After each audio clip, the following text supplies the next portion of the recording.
ബഹുമാനപ്പെട്ട മന്ത്രി ആന്റണി രാജു, ജസ്റ്റിസ് സിന്ധു മൽഹോത്ര, മുൻ മന്ത്രി V S Sivakumar, Shri V M Sudheeran, Vice Chancellor Dr. Mohanan, other distinguished guests on the stage and in the audience, എല്ലാവർക്കും എൻ്റെ വിനീതമായ നമസ്കാരം. എനിക്ക് തോന്നുന്നു മലയാളത്തിൽ കേൾക്കാനുള്ളതല്ല നിങ്ങൾ കേട്ട് കഴിഞ്ഞു. So I'll give you my thoughts as I was requested to in English. It's a pleasure to join all of you today as we gather here to celebrate the Platinum Jubilee of an institution that each and every Keralite can be proud to call as one of our very own, the Trivandrum Medical College.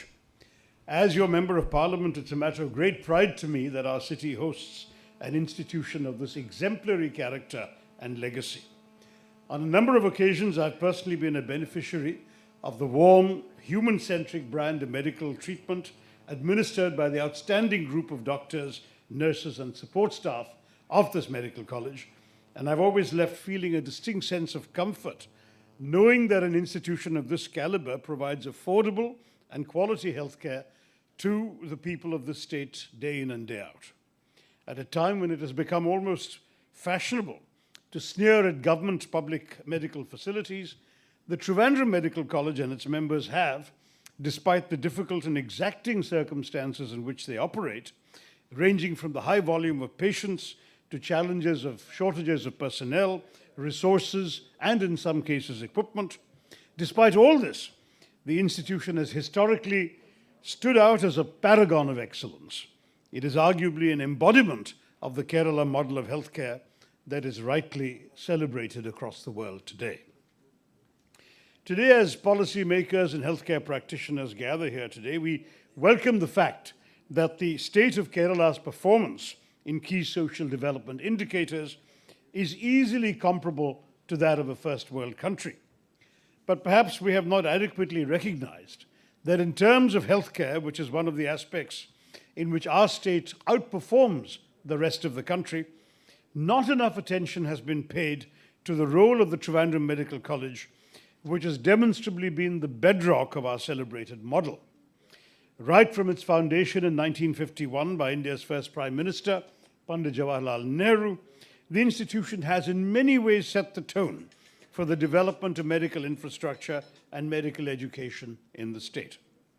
As the first teaching medical institution established in the state, starting from the first batch of 63 medical students, which included legendary stalwarts like M.S. Valiyathan, K.V. Krishnadas, P.P. Joseph, P.P. Sukumaran, others, of course. We've just heard the tragic loss of Dr. M. Ravindran. From that batch onwards, the graduates of this institute have gone on to become leading members of the faculty and stewards of medical institutions that have since come up across the state. In that sense, the Trivandrum Medical College has been the birthplace of the Kerala model and the mother of public medical colleges in the state. It is a matter of added pride that since the establishment of the institution, the TMC has consistently ranked amongst the top medical colleges in the country and the creator of many firsts, including, for instance, the first department of neurosurgery in the state, and has remained a shining example of what an ideal public health institution should look like. Today's celebration rightly commemorates an important milestone in the history of this fine institution. But it's also perhaps at a critical juncture for the future. Even as we come together to pay tribute to its rich history, I would argue that we cannot afford to let the path-breaking moments, the extraordinary success, and the commendable distinctions that the Trivandrum Medical College has achieved over the course of the last 70 years to become a source of complacency. Instead, we must look at these as a reminder of the high standards that this institution must continue to maintain in the years to come. This Platinum Jubilee must be an occasion not just to look back on the accomplishments of the last 70 years, but to look forward in anticipation to the next 30. The medical landscape across the world, especially in the aftermath of the COVID-19 pandemic, is evolving rapidly, and every effort must be made to ensure that this institution is well equipped to both adapt and leverage these changes to its benefit. For instance, while estimates vary, some global numbers that I have seen, such as the projections from the Brookings Institution, have suggested that, especially in the aftermath of the pandemic, we may expect a $4.4 trillion increase in spending on public healthcare worldwide, especially among developing countries. Such spending, if it occurs, will result in a 7% increase in global GDP by 2040, which is a welcome development, though not altogether surprising, as similar trends developed in the aftermath of the SARS and Ebola outbreaks. But allow me, in light of these projections, to offer a few general observations on how an institution of eminence like the Trivandrum Medical College can possibly leverage such promising trends and evolve over the course of the coming years to further build on its storied legacy.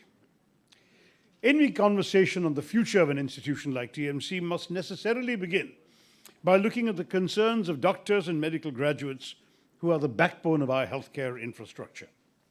As I mentioned earlier, though we often refer to the medical profession as a calling, the life of an Indian doctor, especially one in our overburdened public healthcare infrastructure, can often be punishing and thankless.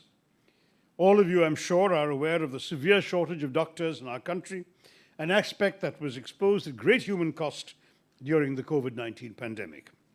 Against the WHO recommended doctor-to-patient ratio of 1 to 1,000, India struggles to maintain even half of that, 1 to 2,000.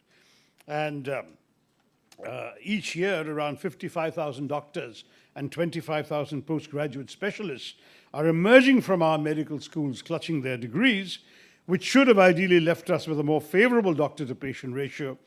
But as the parliamentary committee found, we'd have to add 100 medical colleges every year for the next 5 years to get an adequate number of medical professionals graduating by the year 2029.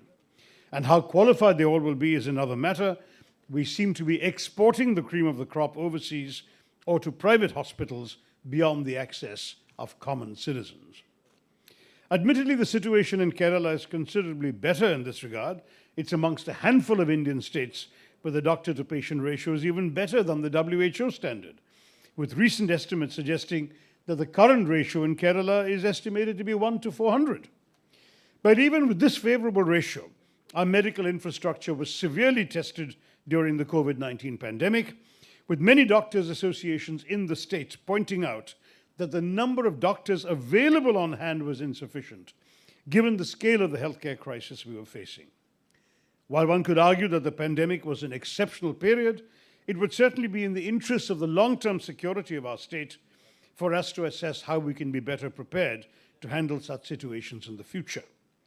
As the former Health Minister Shailaja Teacher pointed out recently, strengthening the number of doctors available in the public healthcare system is an essential part of the solution. At the same time, greater efforts must be made to look into the working conditions of these doctors. As a 2017 report by the Kerala State Planning Board's Working Group on Medical and Public Health pointed out 5 years ago, and I quote, "The shortage of doctors, nurses and paramedical staff in the governmental sector is a problem of growing concern. For doctors, the main reason seems to be unattractive salaries and service conditions vis-à-vis the private sector. For all categories, the delay in recruitment via the Public Service Commission is a problem," unquote. Addressing these basic concerns should have been an immediate priority for the government. Every effort must be made to get the basics right, to ensure that salaries for doctors in the public healthcare system are competitive, to iron out the unconscionable delays in appointments and recruitments, to ensure that the current referral systems that link PHCs to MCHs are streamlined in such a manner that doctors and hospitals like the Trivandrum Medical College are not overburdened, and to place adequate measures in terms of job security are all also indispensable. All of these aspects are essential if we are to address the worrying trend outlined in this 5-year-old report, and for 5 years nothing has been done to address it.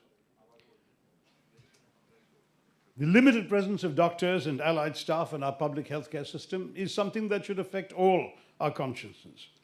It is all well to ask doctors to recognize that the medical service is not just a profession, but a mission, a calling, but they're human beings too, in the end of the day, and we must develop conditions that allow them to thrive and to work professionally.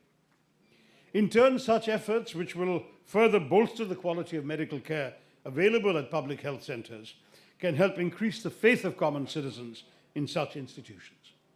Since the 1990s, private healthcare has surpassed the public healthcare expenditure and infrastructure in our state. By 1991, for instance, 95% of the hospitals and 97% of the dispensaries in the state were run by private organizations, and the figure is no better today. Even among poorer households, the majority currently prefer to look to private options for healthcare, given the perception that the quality of treatment and facilities available at these venues are better.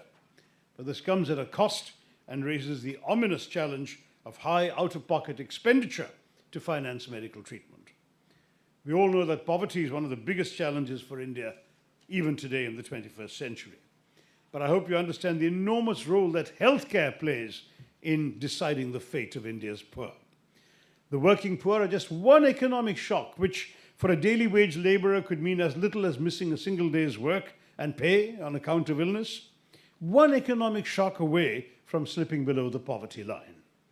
A catastrophic or terminal illness like cancer could mean wiping out a family's economic security, as land and home are sold to meet the medical expenses of the sole breadwinner when he's no longer able to earn to support his family. Almost 47% of hospital admissions in rural India and 31% in urban India were financed by loans and sales of assets. We must understand that poverty is an outcome first and a cause later, usually triggered by a health catastrophe, and that India's poor are living only one illness away from poverty. A 2017 Lancet survey pointed out that amongst 184 countries studied, India and Bangladesh jointly had the sixth largest out-of-pocket expenses for medical treatment. As per the World Bank, the out-of-pocket health expenditure as a percentage of private expenditure on health was 86% in India. That's about 56% in the UK, 32% in France, and just 20% in the USA. Overall, 65.5% of expenditure on health in India is private, while the global average is only 28%. Worryingly, this has contributed to poverty levels going up in our country, at a time when successive governments are trying to move the marginalized and the poor in the opposite direction. The national sample surveys have established that healthcare expenditure between 2004 and 14 pushed 56 million citizens back into poverty in a decade. Now, despite all the positive efforts that have been made to make quality healthcare accessible in our state, we are home to one of India's highest levels of out-of-pocket expenditure. This has worrying implications for the ability of our more vulnerable segments to stay afloat as a result of their medical expenses. A 2020 study published in the International Journal of Community Medicine and Public Health, which surveyed the impact of out-of-pocket expenditure in rural Kerala, found that 41.6% of the total income of study participants was spent for healthcare of chronic diseases. This is known as catastrophic health expenditure, and it was also widely reported in a study that looked at the costs incurred for COVID treatment, with over 49.7% of households surveyed reporting catastrophic health expenditure due to their COVID hospitalization. Separate studies have pointed out that healthcare expenditure has been documented as the reason why over 12% of rural households and 8% of urban households in Kerala have been pushed below the poverty line. This should be a serious concern for policymakers in the healthcare space. Strengthening the quality and reach of our public healthcare infrastructure is key to us addressing this issue. While improving conditions for our doctors and consequently the services provided by our healthcare infrastructure is, of course, an immediate priority, we must look at long-term commitments. One such aspect has to do with capacity building, especially in the field of medical research and innovation. It's a fact known to everyone in this room that despite our welcome performance in socio-economic development parameters, over time, Kerala is contending with a serious and worrying growth in the burden of diseases, particularly non-communicable diseases. The prevalence of diabetes in Kerala is over double the national average of 8%. That is, it's over 16.5%. We host one of India's highest cancer incidence rates, perhaps the highest. And recent reports suggest that over 40% of Kerala's population suffers from hypertension. The prevalence of serious comorbidities and an aging population, we have, as you know, the highest proportion of elderly citizens among states in the entire country. This makes Kerala even more vulnerable to the dangers of a future healthcare crisis. Similarly, non-communicable diseases and lifestyle-related diseases, the state, and those are some things I've already addressed, the state has in recent years also been at the forefront of a number of serious viral attacks. And while we've successfully waged campaigns against the likes of Nipah, swine flu, and now COVID, we must aspire to further shore up our defenses against future outbreaks of virus. There's something called the tomato flu that has attacked Kerala last week. Given these complex challenges that threaten to derail the long-term security of our society, we must collectively ensure that concerted efforts are made towards capacity building in our public health system by investing in medical research and innovation in our state. I've often talked about the need to fulfill the vision I expressed under UPA of making Thiruvananthapuram a knowledge city by developing an ecosystem of research institutes and educational institutions that will feed off each other to create a true knowledge hub in the state capital. Institutions like Trivandrum Medical College must, in partnership with other institutions of eminence like the Regional Cancer Centre and the Sri Chitra Tirunal Institute of Medical Science and Technology, take the lead in developing such an ecosystem from a healthcare perspective. In order to get there, we will definitely have to swiftly address the basic impediments and obstacles that stand in our way. The perennial challenge of ensuring collaboration, securing investment, challenges of equipment and research facilities, and the cultivation of a culture of inquiry and investigation right at the core of our medical education. But this is easier said than done. While official efforts have been made in recent years to invest in medical research and innovation, to expect the public sector to realize such priorities alone is unlikely to allow for the kind of progress we're talking about. But I believe we can make good inroads if we develop a new collaborative approach towards medical research, an approach where the efforts of the government are complemented and supported by the expertise and capabilities of the private sector. This is not an argument for encouraging privatization before my political friends leap at me. Rather, it is a call to develop a framework through which our public healthcare and medical education system can develop an interface with the private sector to address some of our current challenges.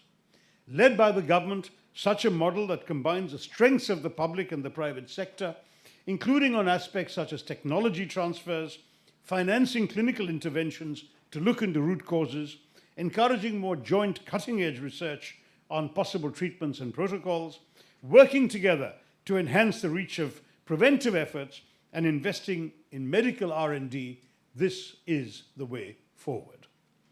This can be extended to the field of medical education as well. A public-private collaboration would help bridge the massive enduring gaps in our training of doctors, especially given the interest shown by foreign institutions in setting up world-class medical education in India. There have been interests expressed in nursing schools, medical colleges, specialized training institutions to introduce world-class healthcare professionals and train them in our country. Such a partnership in both research and academia, accompanied by a mutual understanding of the economics of healthcare, where patients' interests as well as providers' bottom lines are taken into account, may enable a more expansive and yet still fair system to be put in place, preventing unethical profiteering, but not stifling productivity, innovation, and the capacity to expand and import the best technology. Such a PPP model for our healthcare system should not just look inwards, but also harness the abundant talent pool that is present in our NRI, NRK, expat communities who have excelled in the medical profession in their foreign countries. Many have even formed vibrant and active professional organizations, like the Association of Kerala Medical Graduates, who would, I'm sure, be willing to do their own part in helping our state realize our goals of capacity building and a sustainable consolidation of our healthcare infrastructure. So perhaps the greatest need of the hour is for the government and the private sector to come together and sit across the table to work out such a model. There will naturally be challenges along the way that will have to be addressed. Issues of data privacy and protection, for instance, which have gained heightened importance among citizens in recent times. But together, I'm confident that we can help develop a collaborative process that can pave the way towards strengthening our public healthcare system. These thoughts on the way forward come from a non-medical practitioner in the spirit of casting some light on the policy choices that confront us on the path ahead. But let us pause and once again celebrate all that has been accomplished in the past 70 years and hope that the Trivandrum Medical College's success will continue as we enter the last stretch for the centenary of this great public institution. All the best to all of you, and Jai Hind.